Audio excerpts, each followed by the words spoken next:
Hello everyone, I hope all are feeling well. जो भी जाओगे बढ़िया होंगे। और पिछले वीडियो में हम लोग देखे थे बोइंग 777 एयरलाइनर के बारे में, और इस वीडियो में हम लोग देखेंगे हिस्ट्री ऑफ बोइंग, यानी कि उसके इतिहास के बारे में देखेंगे। आखिर कैसे बना है, क्या बना है, उनमें क्या चीज़ें लगा है, कब बना था। तो आइए देखते हैं। 1970 के दशक में शुरू में Boeing 747, Boeing 747, McDonald Douglas DC और लॉकडी एल 1011 ट्रिस्टोर सेवा में प्रवेश करने वाली पहली पीढ़ी के चौड़ी संरचना वाले यात्री एयरलाइनर बने। 1978 में बोइंग ने 3 नए मॉडलों पर से पर्दा उठाया। सम्मानीय 727 को प्रतियाप स्थापित करने वाला जुड़वा इंजन वाला 757, एयरबस A300 को चुनौती देने वाला जुड़वा इंजन वाला 767 और DC-10 और L1011 के साथ प्रतिस्पर्धा करने वाला ट्रेजेट 777। कॉन्सेप्ट मध्यम आकार वाला 757 और 767 को आंशिक रूप से 1980 के दशक में विस्तृत श्रृंखला जुड़वा इंजन, संचालनात्मक प्रदर्शन मानक के विनियम, सासी पार महासागरीय ट्विन जेट संचालनों की वजन से विपणन सफलता हासिल हुई।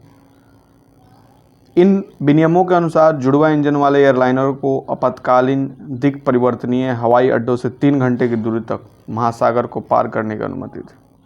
एटोप्स के नियमों के तहत एयरलाइनरों ने लंबी दूरी वाले उन समुद्र पार रास्तों पर 767 का संचालन करना शुरू किया जिसे बड़े एयरलाइनरों की क्षमता की जरूरत नहीं थी। ट्रेजेट 777 के बाद में 757 और 767 भिन्न रूपों के समर्थन वाले विपणन अध्ययनों के बाद त्याग दिया गया। 767 300 ER और 747 400 के बीच की उत्पाद श्रृंखला में आकार और सीमा के अंतर के साथ बोइंग को छोड़ दिया गया। 1980 के दशक के अंतिम दौर तक DC-10 और L1011 मॉडल सेवानिवृत्ति के कगार पर पहुंच रहे थे और निर्माताओं को इनकी जगह अन्य मॉडलों का डिजाइन विकसित करने के लिए उत्साहित कर रहे थे।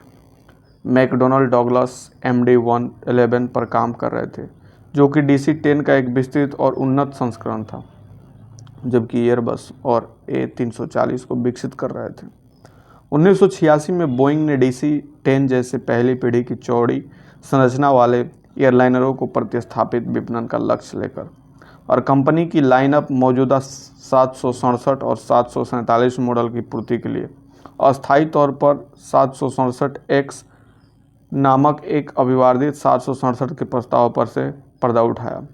आरंभिक प्रस्ताव में बिगलेट्स के साथ मौजूदा 767 की तुलना में अधिक लंबे विमान कबंध और बड़े डैने शामिल थे। प्रवर्ती योजनाओं में विमान कबंध अनुप्रस्थ काट का विस्तार कर दिया गया था, लेकिन मौजूदा 767 फ्लाइट डेक, नाक और अन्य तत्वों को यथावत रखा गया था। एयरलाइन ग्राहक 767X के प्रस्ताव से न खुश थे और इसके बजाय एक चौड़े विमान कबंध अनुप्रस्थ काट, पूरी तरह से लचीला और आंतरिक विन्यास, अंतर महाद्वीपीय सीमा क्षमता से कम और किसी भी 767 विस्तार की तुलना में कम संचालनात्मक लागत वाले एयरलाइनर चाहते थे। एयरलाइन योजनाओं की बड़े विमान की जरूरत उत्तरोत्तर विशिष्ट हो गई थी, जिसने विमान निर्माताओं की प्रतियोगिता को बढ़ा दिया। 1988 तक बोइंग ने महसूस किया कि इसका एकमात्र जवाब एक नया डिजाइन था, जिसने 777 ट्विन जेट के रूप में ले लिया। कंपनी ने आपातकालीन डिजाइनों की सफलता, प्रस्तावित इंजन के विकास और कम लागत लाभों के आधार पर जुड़वा इंजन विन्यास का विकल्प चुना। 8 दिसंबर 1989 को बोइंग ने एयरलाइनरों को 777 की पेशकश शुरू कर दी। बोइंग के नए ट्विन जेट ने डिजाइन का चरण कंपनी के पिछले वाणिज्यिक जेटलाइनरों से अलग था। पहली बार एयरलाइनर के विकास में all Nippon Airways, American airlines, British Airways, Cathay Pacific, delta airlines, Japan airlines, quantum और यूनाइटेड एयरलाइंस नामक 8 प्रमुख एयरलाइनों ने भाग लिया था। यह एक उद्योग प्रस्थान अभ्यास था जहां निर्माताओं ने मोटे तौर पर न्यूनतम ग्राहक इनपुट वाले विमान का डिजाइन तैयार किया था। डिजाइन प्रक्रिया में अपना योगदान देने वाले 8 एयरलाइनरों को बोइंग के भीतर वर्किंग टुगेदर समूह के रूप में जाने लगा। जनवरी 1990 में हुई इस समूह की पहली बैठक में एयरलाइनरों ने 23 पन्नों वाली एक प्रश्नावली विस्तृत की, जहां प्रत्येक को यही पूछा गया कि नए डिजाइन में क्या क्या शामिल करना चाहते हैं। मार्च 1990 तक बोइंग और एयरलाइनरों ने एक बुनियादी डिजाइन का विन्यास का फैसला किया। काफ़ी हद तक 747 की तरह यह एक केबिन अनुप्रस्थ काट 325 यात्रियों को ले जाने की क्षमता, लचीला आंतरिक भाग, एक कांच का कॉकपिट, फ्लाई बाई एयर नियंत्रण और A330 की MD-11 की तुलना में 10% बेहतर सीट मिली। या यात्री वाहन लागत, बोइंग ने अंतिम संयोजन स्थल के रूप में 747 निर्माण वाशिंगटन स्थित अपने एवरेट फैक्ट्री का चयन भी किया। 14 अक्टूबर 1990 को यूनाइटेड एयरलाइंस 777 का आरंभिक ग्राहक बना, जब इसने 34 अतिरिक्त विमान के विकल्प के साथ $11 बिलियन मूल्य वाले 34 प्रिंट एंड विटनी संचालित विमान का ऑर्डर दिया। विकास चरण के दौरान यूनाइटेड ने भी अपने पुराने ही चले DC-10 को प्रतिस्थापित करने का कार्यक्रम बनाया। यूनाइटेड चाहता था कि नए विमान में 3 अलग अलग मार्गों, शिकागो से हवाई, शिकागो से यूरोप, डेनवर, एक गर्म और ऊंचा हवाई अड्डा से बिना रुके हवाई तक उड़ने की क्षमता हो। एटोप्स प्रमाणीकरण की यूनाइटेड के लिए एक प्राथमिकता थी, जिसके तहत यूनाइटेड के हवाई मार्गों का एक समुद्र पार वाला हिस्सा लिया गया था। जनवरी 1993 में यूनाइटेड के डेवलपरों की एक टीम ने एवरेट फैक्ट्री में अन्य एयरलाइनर की टीम और बोइंग के डिजाइनरों में दल में शामिल हुआ। अधिकतम 40 सदस्यीय 240 डिजाइन टीमों ने व्यक्तिगत विमान घटकों के डिजाइन को लेकर लगभग 1500 मुद्दों को संबोधित किया। कैफे पैसिफिक के लिए अनुकूल बनाने के लिए विमान कबंध के व्यास में वृद्धि की गई। ऑल निपॉन एयरवेज के लिए आधारभूत मॉडल को और लंबा किया गया और ब्रिटिश एयरवेज के इनपुट के फलस्वरूप अंतर्निहित परीक्षण और आंतरिक लचीलापन शामिल किया गया और साथ ही साथ मूल विमान के लिए उच्चतर संचालनीय वजन विकल्पों को शामिल किया गया। 777 एक ऐसा पहला वाणिज्यिक विमान था जिसने पूरी तरह से कंप्यूटर पर डिजाइन किया गया था। प्रत्येक डिजाइन ड्राइंग को त्रिआयामिक कैड सॉफ्टवेयर सिस्टम पर बनाया गया था, जिसे कैटिया और अर्थात कंप्यूटर सहायता प्राप्त की त्रिआयामी परस्पर प्रभावी अनुप्रयोग के नाम से जाना जाता था, जिसका स्रोत डेसॉल्ट सिस्टम और IBM था। इसकी बाधाओं की जांच करने के लिए और हजारों पुर्जों के उचित समायोजन को स्थापित करने के लिए बनावटी ढंग से एक आभासी विमान को संयोजित करने का अवसर प्राप्त हुआ, जिससे महंगे पुनर्कार्य की जरूरत कम हो गई। बोइंग ने बड़े पैमाने पर संयोगात्मक इंजीनियरिंग डिजाइन समीक्षाओं, उत्पादन दृष्टांतों और इंजीनियरिंग के एक बाहर कैड डेटा के अन्य उपयोगों में सहायता करने के लिए अपनी खुद की उच्च प्रदर्शन वाली मानदर्शन प्रणाली फ्लाइन थ्रू को विकसित किया, जिसे बाद में IVT इंटीग्रेटेड विजुलेशन टूल अर्थात एकीकृत मानदर्शन विजुलेशन टूल कहा जाता था। बोइंग शुरू में कैटिया की क्षमता की अति आश्वस्त नहीं थे और उन्होंने इसके परिणामों को सत्यापित करने के लिए इसके नाक वाले भाग के एक भौतिक नकली संरचना का निर्माण किया। यह परीक्षण इतना सफल रहा कि अतिरिक्त नकली संरचनाओं को रद्द कर दिया गया।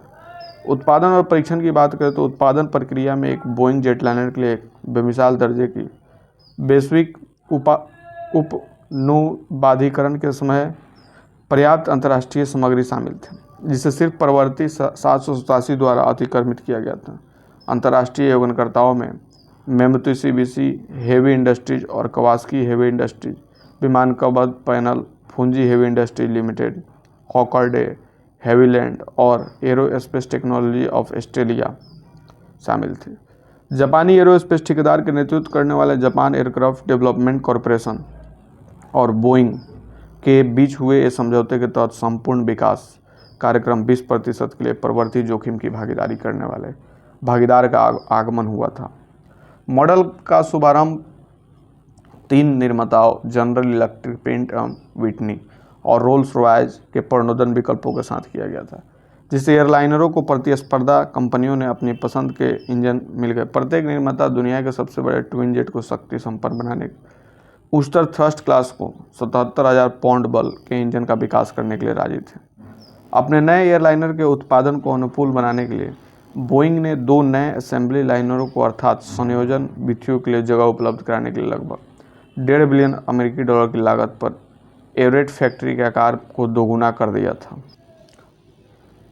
$1 बिलियन की लागत पर एवरेट फैक्ट्री का आकार दोगुना कर दिया गया था। उत्पादन के नए तरीकों का विकास किया गया था और साथ में एक घुमाने वाली मशीन को विकसित किया गया था, जो विमान कबंध के उपसंयोजनों को 180 डिग्री तक घुमा सकता था, जिससे कर्मचारियों को संरचना और ऊपरी अनुभागों तक पहुंचने में आसानी होती थी।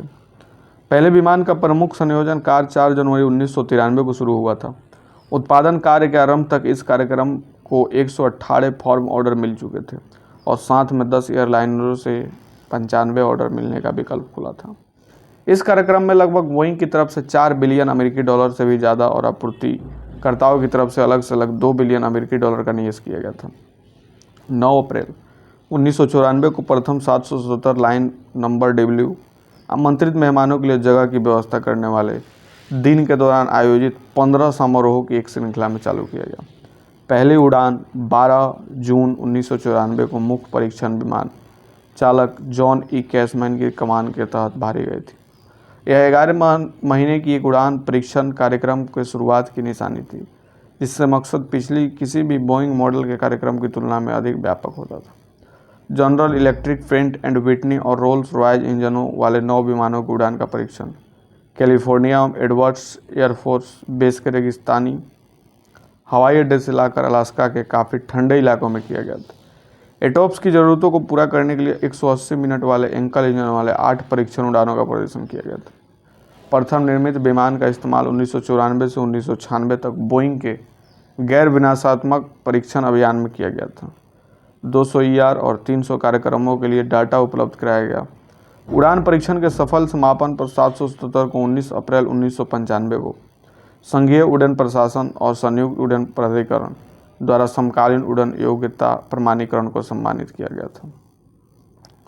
बोइंग ने 15 मई 1995 को यूनाइटेड एयरलाइंस को प्रथम 777 का वितरण किया और 30 मई 1995 को apparent and Whitney PW engine युक्त विमान के लिए 180 मिनट वाला एटॉप्स निकासी से सम्मानित किया गया। इस तरह यह सेवा में अपने प्रवेश के समय से ही एटॉप्स 180 का दर्जा पाने वाला पहला एयरलाइनर बन गया।